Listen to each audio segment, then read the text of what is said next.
Namun di sebelah sini ada arti baru. Seorang ofisir polisi, kita menyebut seorang ofisir polisi dengan babi. Baiklah, pertanyaannya adalah,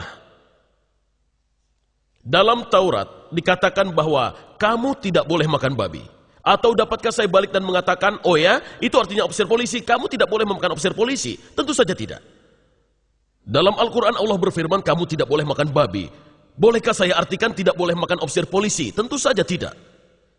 Itu salah, bodoh sekali, itu bohong sekali. Muhammad tidak bermaksud ofisir polisi, Musa tidak bermaksud ofisir polisi. Kita tidak boleh membuat arti baru. Kita harus menggunakan arti yang dikenal pada masa abad pertama Masehi untuk Injil dan juga abad pertama Hijriah untuk Al-Quran. Sekarang, mari kita lihat atas apa yang dikatakan Al-Quran tentang embriologi. Oh maaf, salah ambil.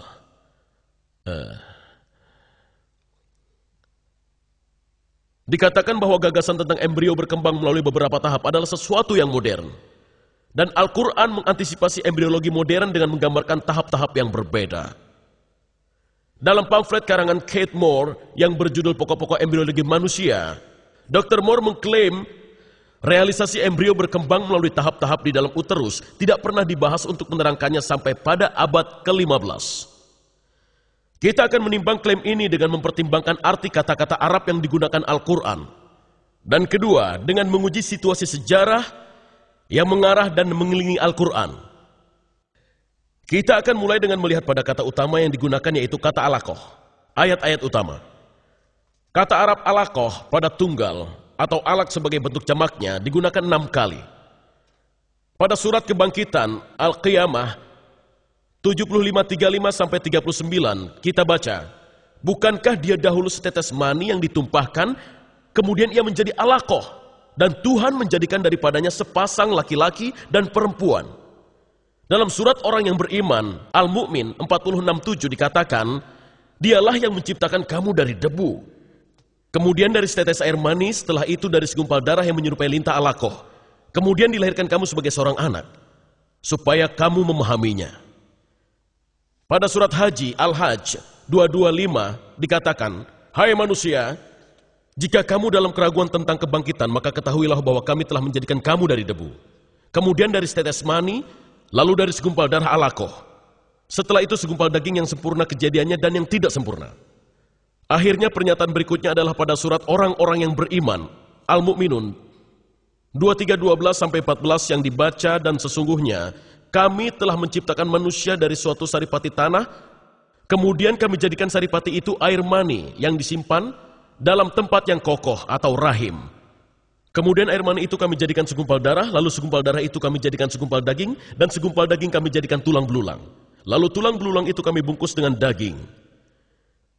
Dan di sini, Anda telah melihat tahap-tahap menurut Al-Quran, nutfah atau air mani, alaqah segumpal darah, mudghah segumpal daging, azam tulang belulang, dan tahap kelima membungkus daging dengan otot-otot. Selama ratusan tahun, kata alaqah ini diterjemahkan sebagai berikut. Ada 10 terjemahan di sini, saya tidak akan membacakan semuanya. 3 dalam bahasa Prancis, atau segumpal darah, 3 versi, 5 dalam bahasa Inggris, baik itu segumpal darah maupun segumpal darah yang menyerupai lintah. 1 versi dalam bahasa Indonesia, di bawah sana segumpal darah kaku atau segumpal darah, dan yang terakhir dalam bahasa Persia, khun basfa, segumpal darah. Setiap pembaca yang mempelajari reproduksi manusia akan menyadari bahwa tidak ada tahap-tahapan seperti pada segumpal darah selama pembentukan janin. Jadi ini adalah sebuah masalah ilmiah yang sangat besar. Pada kamus, ia adalah sebuah kata dari arti alaqah. Pada kata tunggal feminin ini adalah segumpal darah dan lintah. Dan di Afrika Utara kedua arti ini masih digunakan.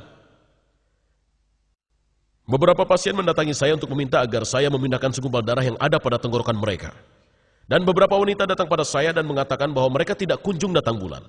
Ketika saya jawab, maaf, saya tidak dapat memberi Anda obat untuk menyebabkan datang bulan karena saya yakin Anda mengandung.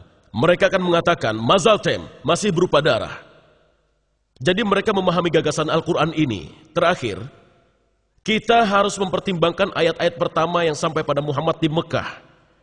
Hal ini ditemukan pada surat ke-96 yang disebut Alaqah, segumpal darah, dari kata yang sedang kita pelajari ini.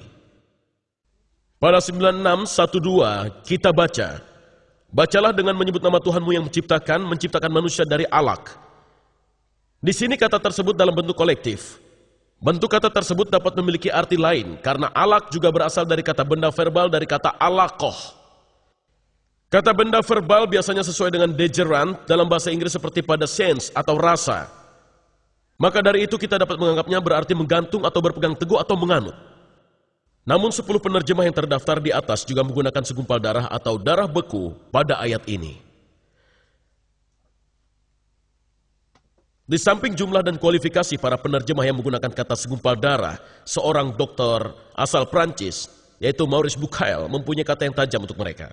Dia menulis, hal apakah yang sering menyesatkan pembaca yang ingin tahu, lagi-lagi masalah kosakata? Mayoritas terjemahan menggambarkan contohnya pembentukan manusia dari segumpal darah. Sebuah pernyataan semacam ini sangat tidak diterima oleh para ilmuwan yang ahli pada bidang ini. Hal ini menunjukkan betapa pentingnya sebuah hubungan antara linguistik dan pengetahuan ketika ia datang untuk menangkap arti dari pernyataan-pernyataan Al-Quran dalam hal reproduksi. Dengan kata lain, Bucaille mengatakan, tidak seorang pun menerjemahkan Al-Quran secara benar sampai saya, Dr. Bucaille, datang. Menurut Dr. Bucaille, bagaimana kata itu harus diterjemahkan? Dia berpendapat bukannya segumpal darah, kata alaqah seharusnya diterjemahkan, sesuatu yang lengket, yang mengacu pada janin yang melekat pada uterus melalui plasenta. Namun seperti semua ibu-ibu yang sekarang sedang mengandung, sesuatu yang lengket tidak akan berhenti kelengketannya untuk menjadi segumpal daging. Ia terus menjadi sesuatu yang lengket yang melekat pada plasenta selama 8,5 bulan. Ketiga ayat ini berbunyi, segumpal daging itu menjadi tulang belulang dan kemudian tulang belulang itu kami balut dengan otot-otot. Mereka memberi kesan bahwa pertama-tama kerangka tubuh terbentuk dan kemudian dibungkus dengan daging, dan Dr. Bucaille tahu benar bahwa hal itu sama sekali salah. Otot-otot dan tulang rawan mengeras menjadi tulang belulang yang mulai terbentuk dari soulmate pada saat yang sama. Di akhir minggu ke-8 hanya ada beberapa pusat yang mulai mengeras, namun sang janin sudah bisa melakukan pergerakan otot tersebut. Dalam sebuah surat pribadi dari Dr. T.W. Sadler yang merupakan profesor sejawat pada anatomi embrio dan pengarang dari embriologi medis Langman, Dr. Sadler mengatakan bahwa pada 8 minggu pasca peroxation, tulang iga masih berupa tulang rawan, bukan tulang keras, dan otot-otot akan terbentuk. Pada saat ini juga mulai terjadi pengerasan, otot-otot akan bisa mulai melakukan pergerakan pada usia 8 minggu. Adalah lebih baik jika kita memiliki 2 saksi. Jadi mari kita lihat apa yang dikatakan Dr. Kate Moore tentang perkembangan tulang dan otot dalam bukunya Perkembangan Manusia. Kita akan menemukan informasi sebagai berikut yang disarikan dari bab 15 dan 17. Sistem rangka tubuh berkembang melalui mesoderm. Otot-otot lemas berkembang di pucuk lemas yang berasal dari mesoderm somatik ini. Kita lihat slide ini, mungkin sulit. Tapi ini adalah pucuk lemas. Dan kemudian ini adalah sedikit tulang rawan dengan dikelilingi oleh otot. Ini juga tulang rawan. Dan ini adalah pucuk lemas secara keseluruhan. Tulang terbentuk dan dalam bentuk tulang belulang, tapi ini adalah tulang rawan. Belum menjadi tulang keras.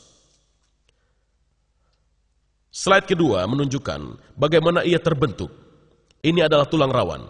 Meskipun ia sebuah tulang, namun terlihat seperti tulang rawan. Kemudian mulai mempunyai simpanan kalsium. Dan mulai mengeras dan akhirnya tulang keras terbentuk.